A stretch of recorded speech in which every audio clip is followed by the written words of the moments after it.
اللہ کو سخی لوگ پسند ہے. پیسہ ایسے خرچ کیا کرو, ایسے اڑایا کرو, مزہ نہ آئے پیسے واپس.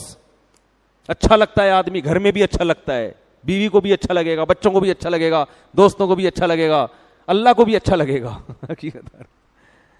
ایسے بیٹھے ہوئے ہوتے ہیں نا, اتنے اکاؤنٹ میں پیسے رکھ کے وہ جمع کیے ہوئے ہیں, ویسے دیکھتے رہتے ہیں اتنے کروڑ ہو گئے, اتنے کروڑ. ابے نکال کے خرچ کرو یار, کھاؤ, خریدو, کچھ بھی خرید کے بیچو, بزنس کے لیے نکال لو, رکھو نہیں. یہ رکھنے والی چیز نہیں ہے. ہاں اتنا نہ کرو کہ کل دوسروں سے بھیک مانگنی پڑے.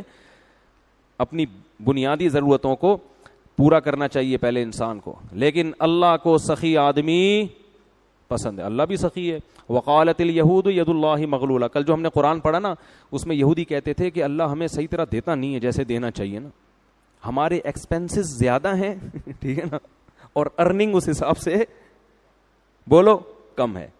جبکہ ہم نے علماء سے سنا ہے, بڑے غریب علماء سے بھی ہم نے سنا, کہتے ہیں میرے جتنے خرچے ہیں نا اللہ مجھے اس سے کئی گنا زیادہ دیتا ہے. جب دل بڑا ہوتا ہے تو انسان ایسی باتیں کرتا ہے. میرے شیخ حضرت مفتی رشید احمد صاحب رحمہ اللہ تعالیٰ کی دارالعلوم کرنگی میں تنخواہ بہت تھوڑی تھی, اور پورے سال پیسے جمع کر کے نا, اپنی تنخواہ سے بچا کے پیسے جمع کر کے پھر لاہور کا اپنے شیخ کی زیارت کے لیے ایک دفعہ سفر کرتے تھے. یعنی ٹرین کے ٹکٹ کے لیے تنخواہ بچا کے سال میں ایک دفعہ ٹکٹ کے پیسے بنتے تھے. اور فرماتے ہیں اس دور میں حضرت کیا کہتے تھے, اللہ نے مجھے اتنا دیا ہے کہ میری ضرورتوں سے کروڑہ گنا زیادہ ہے. کیونکہ ضرورت تو ہماری یہ ہے کہ 2 وقت کی روٹی مل جائے اور رات سونے کے لیے سر چھپانے کی جگہ مل جائے, بس. یہ کیا ہے, باقی غریبیاں ہیں. کہتے اللہ نے غریبیاں 2 کے بجائے 3 وقت کی روٹی مل رہی ہے, سال میں ایک دفعہ لاہور کا سفر بھی ہو رہا ہے, یہ تو غریبیاں ہیں نا. نہیں آ رہی بات, میرا خیال ہے سمجھ میں. تو شکر ادا کرو گے نا, اللہ نے یار جتنا ہماری ضرورت ہے اس سے کئی گنا. ابے دیکھو افطاری پہ کیا مزہ آتا ہے یار, کتنا کچھ رکھا ہوا ہوتا ہے آج دسترخوان پہ. غریب آدمی کے دسترخوان پہ بھی کیسا پھوڑ پھاڑ کے طبیعت سے آتے ہیں جو تباہی مچا دیتے ہیں نا. آپ افطاری کے ٹائم پہ ذرا پبلک کو دیکھا کرو. میں تو کبھی کبھار اپنے گھر میں نوٹ کر رہا ہوتا ہوں نا, لوگوں کو تو جا کے دیکھنا صحیح نہیں ہے کیا کھا رہا ہے. ایک ہاتھ ادھر پکوڑے کی طرف گیا, ادھر فوراً سموسہ چیک, کیا کھائیں, سموسہ نہیں ہے بھائی, ادھر دہی بڑے کی طرف آؤ, ابھی ذرا سا چاٹ کھاؤ کے دیکھو, ابھی تھوڑا سا یہ لیگ پیس اٹھاؤ.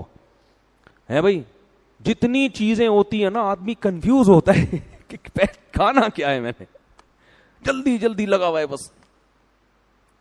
کتنی نعمتیں اللہ نے دی ہیں ہمیں. افطاری ملے پھر رات کھانا نہ ملے کوئی ٹینشن نہیں ہے, کوئی کمزوری نہیں ہوگی. صبح سحری ملے کافی ہے, اور سحری ہمیں صرف کھجور بھی مل جائے نا, انسان بہترین صحت کے ساتھ زندہ رہ سکتا ہے اگر وہ صرف کھجور پانی پہ گزارا کرے.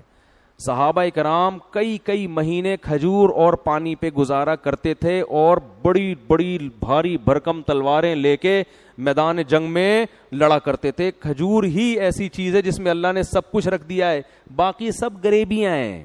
شربت بھی پی رہے ہیں, پھر پکوڑے بھی کھا رہے ہیں, پھر سموسے بھی پھوڑ رہے ہیں, اور یہ بھی, اور بریانی کی طرف ایک ٹن مارا, وہاں سے ٹن تھوڑا سا ادھر سائڈ پہ ٹن مار کے نہاری کی طرف آئے, ٹھیک ہے نا, پھر فروٹ چاٹ کی طرف ٹن مارا. ایسے کنفیوز ہو رہا ہوتا. اس وقت آپ کسی کے آگے سے سموسہ چھین لو. میں نے ایک گھر میں لڑائی دیکھی ہے, کیا ہوا تھا, افطاری کے وقت پر آپس میں ایسی لڑائی ہوئی ہے ایک گھر میں. وہ پہلے میں کہیں رہا کرتا تھا, وہاں کے پڑوس, کسی کا ذہن, وہ ان کا بھی ذہن نہیں جائے گا, کسی کا راز فاش نہیں کر رہا. افطاری کے وقت نہ ایسی قاتلانہ لڑائی ہوئی ہے بھائیوں میں. بھائی برتن پھینکنے کی آوازیں آ رہی تھی. پتا یہ چلا تھا کہ ایک رول تھا, وہ بچے نے اٹھا کے پہلے بھاگ گیا وہ لے کے. اس پہ بڑے بھائی کو غصہ آیا کہ دوسرے بھائی پہ کہا کہ تیرا بچے کو اتنی تمیز نہیں ہے کہ بڑے بیٹھے ہوئے ہیں اور افطاری کے ٹائم پہ یہ رول اٹھا کے بھاگ گیا. تو کہیں اس نے تھپڑ مار دیا ہوگا. بھائی نے کہا کہ ایک رول پہ تم نے اس کو تھپڑ مارا ہے. اس پہ ان کی ایسی لڑائی ہوئی ہے.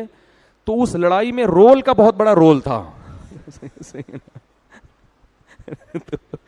افطاری کے وقت جس اسپیڈ سے کھا رہے ہوتے ہیں نا, اب دیکھو کوئی سموسوں کی طرف آ رہا ہے اور آپ وہ پلیٹ اپنی طرف کھینچ لو, پھر دیکھو اس کا میٹر چارٹ ہوگا کہ نہیں ہوگا. یہ تو انسان ہے یار. تو صرف کھجور ایک ایسی چیز ہے جس میں اللہ نے بے پناہ طاقت رکھی ہے. نبی صلی اللہ علیہ وسلم نے فرمایا جس گھر میں کھجور نہیں ہے فأہلہ جیاع, وہ گھر والے بھوکے ہیں. اس لیے میرا اپنا معمول ہے گھر کے فریج میں, جب سے میں نے یہ حدیث سنی ہے نا, کوشش کرتا ہوں کھجور کا ایک دانہ بھی اگر ہے نا تو وہ رہے. ہر وقت گھر میں کیا ہونا, کھجور لازمی ہونا چاہیے. سرکہ کو نبی صلی اللہ علیہ وسلم فرمایا نعم الادام الخل, سرکہ بہترین سالن ہے. لیکن یہ نہیں جو کمپنیاں بنا رہی ہیں, یہ پتہ نہیں کیا کیمیکل ڈال رہی ہیں. جو اوریجنل سچی مچی کا سرکہ ہو, جو پتہ نہیں کہاں ملتا ہے آج کل. ہم تو ترس گئے, کوئی خود ہی بنا لے یوٹیوب پہ سرچ کر کے تو شاید ہے, ورنہ وہ ہماری دادی بنایا کرتی تھیں. ایک ہماری دادی بناتی تھیں شلجم کا اچار, آہا ہا ہا. اب وہ بھی مارکیٹ میں, اب کسی چیز پہ اعتماد ہی نہیں ہے. ایسے ہماری دادی اللہ ان کی مغفرت فرمائے ہندوستان کی تھی نا, تو وہ کھانے جو چٹپٹے وہیں سے آئے ہیں سارے انڈیا سے, تو وہ شلجم کا اچار خود اپنے مبارک ہاتھوں سے بناتی تھی. ایسے ہی اس میں مزہ ہاضم بھی ہوتا ہے بڑا ٹائٹ. پھر وہ سرکہ بھی بناتی تھی. اب نئی نسل کو تو پب جی کھیلنا آتا ہے, ان کو یہ کھانے بنانے نہیں آتے. ٹھیک ہے نا. تو وہ یہ چیزیں کیسی مزے کی چیزیں ہیں یار. ایسے شلجم کا اچار کہہ کے ہی بھوک بڑھنا شروع ہو گئی ہے. ٹھیک ہے نا. اس کا جو پانی بڑا مزے کا ہوتا ہے. تو سرکے کو نبی نے فرمایا بہترین سالن ہے. اچھا یہ جو سرکہ یہ چیزیں نا, یہ ہلکی سی کھائی جاتی ہے. لوگ تجربے کر رہے ہوتے ہیں یوٹیوب پہ سرچ کر کر کے کہ جس نے 1 چمچ سرکہ نہار منہ پیا اس کو دل کے وال کھل جائیں گے. وہ بھائی یہ یوٹیوبرز کے دھوکوں میں مت آؤ. یہ تو پھینک رہے ہیں. خالی پیٹ جب 1 چمچ سرکہ پیو گے نا, دل کے وال تو کھلیں گے, آنتیں بھی کھل جائیں گی آپ کے ساتھ ساتھ. حقیقت بتا رہا ہوں میں. وہ تیزاب کی طرح ہوتا ہے, وہ جلا دے گا آنتوں کو جا کے. ایک صاحب نے یوٹیوب پہ سرچ کر کر کے نا گرم پانی میں صبح لیمن کا قہوہ پینا شروع کر دیا کہ اس سے ویٹ کم ہوتا ہے. ویٹ تو کم ہوا, لیکن کیا نقصان ہوا ہے کہ وہ جو معدے کی دیواریں ہوتی ہیں نا, اس میں تولیے کی طرح کی ہوتی ہیں, وہ دانے ختم ہونا شروع ہو گئے. کیونکہ وہ یہ بھی تو ایک تیزاب ہے نا, ایسڈ ہے لیمن. خالی پیٹ جا کے آپ کی دیواروں کو متاثر کر رہے ہیں معدے. تو یوٹیوب پہ نہیں چیزیں سرچ کر کے کھایا کریں کہ وہ موٹے ہونے کے لیے یہ کھا رہا ہے آدمی اور پتلا ہونے کے لیے. وہ پتلا تو ہو جاؤ گے آپ, لیکن بہت زیادہ سائیڈ افیکٹ ہوتے ہیں. پراپر جب تک کوئی ڈاکٹر نہ ہو, پراپر صحیح حکیم نہ ہو, اس وقت تک آپ خود سے یوٹیوب پہ سرچ کر کر کے اپنا علاج مت کریں. تو نبی نے کھجور کی تعریف بیان کی. تو سرکہ جو ہے نا ایک خالص ہو, کھانے میں تھوڑا سا ایسے بھر بھر کے نا اس کو کھانا شروع کر دیں, نقصان دیتا ہے. تو اللہ نے اتنی نعمتیں دی ہیں, حالانکہ ہماری ہر ضرورت کھجور سے پوری ہو جاتی ہے. صحابہ کی تو ساری ضرورتیں, اور ہمیں کھجور اچھی کیوں نہیں لگتی؟ اس لیے نہیں لگتی کہ بھئی بھوک نہیں لگتی ہمیں. ایک دفعہ طبیعت سے بھوکے ہو, پھر دیکھو تازہ کھجوریں جب سامنے آئیں گی نا, ان کو پھوڑنے میں مزہ نہ آئے, پیسے واپس. ہمارے نبی شدید بھوک میں, اتنی شدید بھوک تھی کہ اس بھوک نے آپ صلی اللہ علیہ وسلم کو گھر سے نکلنے پر مجبور کر دیا. ہم تو بھوک لگے بغیر کھاتے ہیں, اس لیے ان نعمتوں سے صحیح لذت حاصل نہیں کرتے. بھوک لگے پھر دیکھو. تو نبی گھر سے نکلے, بس یہ واقعہ سنا کے بیان ختم کرتا ہوں. حضرت ابو بکر بھی نکل گئے, انہوں نے کہا میں بھی بھوکا. حضرت عمر بھی نکل گئے, فرمایا میں بھی کیا ہوں, اتنی بھوک. تو ایک صحابی کے گھر پہ گئے, انہوں نے بلایا, انہوں نے کہا, اپنے باغ میں بلایا ان کو, کہا کہ اللہ کی قسم آج کے دن روئے زمین پر آپ سے اچھے مہمان اور مجھ سے بہتر میزبان کوئی بھی نہیں ہے, کہ مجھے سید الانبیاء ابو بکر عمر کی دعوت کا موقع ملا. تو ان کو لے گئے اپنے باغ میں, اور تر کھجوریں توڑ کے درخت سے ان کے سامنے رکھی, تازہ تازہ کھجوریں. ہر چیز تازہ کھایا کرو. گوشت بھی آج کل 1 مہینے پرانا فریج میں, بقرعید کے گوشت سے محرم کے حلیم بن رہے ہوتے ہیں. وہی کنجوسی والی بات ہے نا, کھاؤ پیو, کل اللہ اور کل دوبارہ بکرا کاٹ لینا یار. اللہ نے آج کل لوگوں کو وسائل دیے. جو غریب آدمی ہے وہ پھر وہ جو ہے سبزی کھا لے, کیا خیال ہے, تازہ کھائے نا. اور چلو اللہ نے کسی کو غریب بنایا ہے وہ اسٹور کر لے, لیکن جس کو اللہ نے دولت دی ہے وہ کیوں اسٹور کر رہا ہے؟ غریب اسٹور کرے, سمجھ میں آتا ہے. تو میں لاکھوں پتی لوگوں کو دیکھ رہا ہوں کہ فریج کا دروازہ کھولو نا, چیزیں گر رہی ہوتی ہے دھڑم دھڑم کر کے.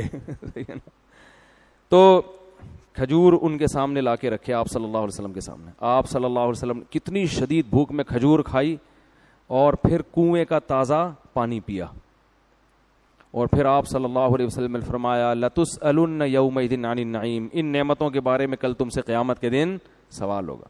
کیسے شدید بھوک میں ہماری حالت خراب تھی, کیسی تازہ کھجوریں اور اس کے اوپر پانی. سمجھتے ہو کہ نہیں سمجھتے؟ تو بہت نعمتیں اللہ نے دی ہیں, اس لیے ہر وقت یہ نہیں کہ پیسے ہی نہیں ہے, میں یہ مرا جا رہا ہوں, میں یہ ہو رہا ہوں. اللہ کو یہ اسٹائل پسند نہیں ہے. یہ یہودیوں کا اسٹائل تھا کہ اللہ کے ہاتھ بندے میں پیسہ ہی نہیں دیتا. تو جبکہ علماء اور بزرگوں کا اسٹائل کیا ہوتا ہے, کھانے کو نہیں ہے پھر بھی کیا کہہ رہے ہیں, اللہ کا دیا بہت ہے, میری ضرورتوں سے اللہ نے بہت زیادہ مجھے عطا کیا ہے. تو اس میں پھر کیا ہوگا کہ حلال کماؤ گے, ناپ تول میں کمی نہیں کرو گے. جب آپ سمجھ رہے ہو مجھے زیادہ ملا ہوا ہے تو مجھے کیا ضرورت ہے ٹھگنے کی اور جھوٹ بولنے کی. اللہ تعالیٰ سمجھنے کی عمل کی توفیق عطا فرمائے. وما علینا الا البلاغ.